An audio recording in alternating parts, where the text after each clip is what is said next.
There's very few motorcycles that look as great as the Royal Enfield Shotgun 650 straight out of the box. There's also very few that are this challenging when you're thinking, should I bring one home or not? The shotgun is a matter of your taste. It's like, I like chili ice cream, but most people can't even process the idea of it. The Shotgun 650 is the Super Meteor's Kumbh Mela brother. And like children who grew up apart, they're dramatically different except in one specific, not so nice way. Neither of these two can be called comfortable in Indian road conditions. Both have overtly stiff rear suspension setups. That aside, like the Super Meteor, the Shotgun 650 has a wonderful engine that will go any pace you like, smoothly and gracefully. Changes to the chassis setup make the Shotgun sporty in the corners, and you can hustle it up a mountain road despite its weight and size if you put in a bit of effort. The Super Meteor, it's the traditional cruiser. The Shotgun is something more youthful, more taut. Let's get into it.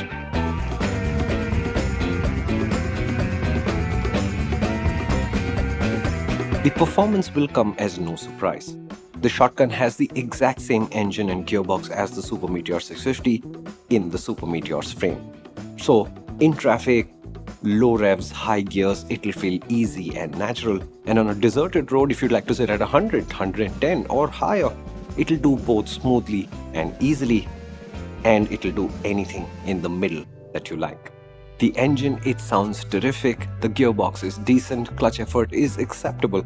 Fuel economy, 25, maybe a little bit less if you ride aggressively, 30 at best.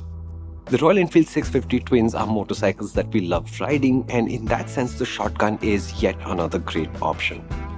But that also means that all the usual troubles of the 650, they also apply to this motorcycle. So there is some heat on your legs in slow traffic for one, and for another, the fuel gauge, sometimes it's about as accurate as a wild guess. Where the Shotgun makes its own line is in the corners. The chassis might be shared, but the changes in setup, the front suspension is less tall, the rear is taller than the Super Meteor but has more wheel travel, the wheel sizes are smaller. It takes the relaxed and composed Super Meteor and turns it into something quite a bit more sporty. The narrow handlebar means you will put more effort into it, but the tighter chassis geometry means you will also get more back from that, whether it's how quickly you take up a lean angle or how much feedback the chassis gives you. If you were looking for a middle displacement cruiser with a sporty attitude, I don't think you can do better than this. The new chassis setup also makes the brakes feel good, and you will be surprised by how much force the rear brake generates, and it's roughly the same size as the front. But if you're thinking of a sporty 650 twin, we'd still prefer the Continental GT 650 because the Shotgun is uncomfortably stiff at the back. I can't wrap my mind around the idea that the Himalayan and the Shotgun come from the same company. The Himalayan, the suspension is a masterclass, and this is hilariously bad. No, wait, the Super Meteor is hilariously bad, so that would make the Shotgun, I'm going to call it surprisingly suboptimal. We are yet to get clear answers as to why these two Royal Enfields have such poor rear suspension setups. But despite sounding like a broken record, what that means is you will be uncomfortable. Not as uncomfortable as on the Super Meteor for sure, and on the Shotgun you can stand up for the worst of it. It won't feel natural, but at least it's possible. But what's actually going to happen is most of the time the suspension jars over poor surfaces. On Mumbai's concrete roads, you're constantly jittering around, and it's not pleasant. And given how often Royal Enfield updates their motorcycles after the initial launch, I don't expect to see a change either. So this is the most critical aspect you'd want to pay attention to when you get a test ride of the Shotgun. Do remember that the mid-mounted foot pegs, the rider's seat as it is, and the narrow bars, it's not a natural riding position, but you will get used to it.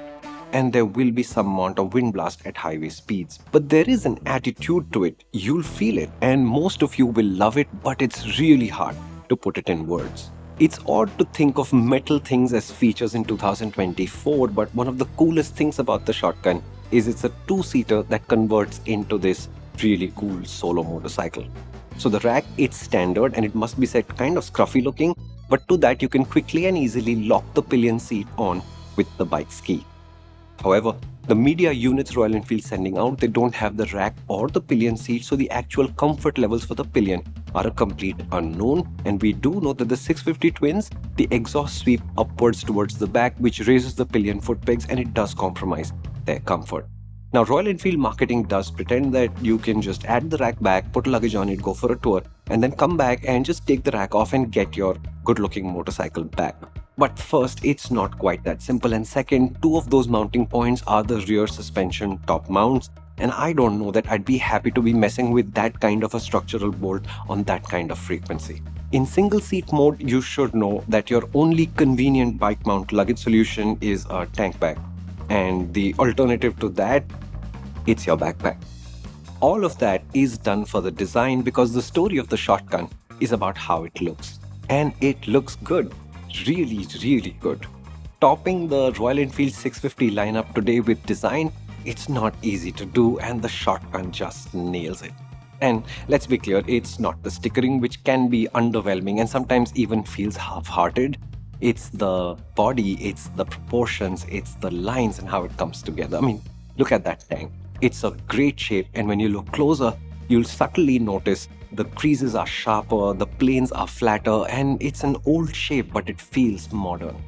In the same way, the fenders, they're not rounded off. They're also flat planes and creases, and it really comes together. The big fat wheels, the black powertrain, and the naked painted expanse of the rear fender. That is a smashingly good-looking motorcycle. I absolutely love the mirror-finished black engine cases on the shotgun, and there is room for Royal Enfield to improve the finish further. But this is a fantastic looking motorcycle. In this view, we are not going into service and warranty. There's no surprises there. It's the same as the Super Meteor, but it will be there in the FAQ series. It's been a while since we reviewed a motorcycle where looks were the heart of the story, and obviously that's caused a compromise or two along the way. But the shotgun looks amazing in every picture we took, every frame we recorded, and in the number of eyes that followed us around anywhere we went with it. I think it's a combination of staggeringly good proportions, nice paint jobs, subtle details, the all-black parts. It really comes together. So if you don't ride a lot but want a good-looking motorcycle, I don't think you need to look much further than this. And if you do ride a lot, I think eventually you'll spend 20,000-30,000 rupees on aftermarket suspension units that solve that. And if you do get a shotgun 650, you will get used to the weight. It's well balanced, so it's easier to ride than it looks, and that engine is graceful and smooth and a distinct and enduring source of pleasure. It's also trustworthy, and even in the corners. So apart from the fact that we got bounced around a bit, we did actually enjoy riding the shotgun 650. I suppose the shotgun 650 then, it's sort of like an influencer. Not the easily bought kind, the best kind, because it does make sense on most aspects of what it's supposed to do.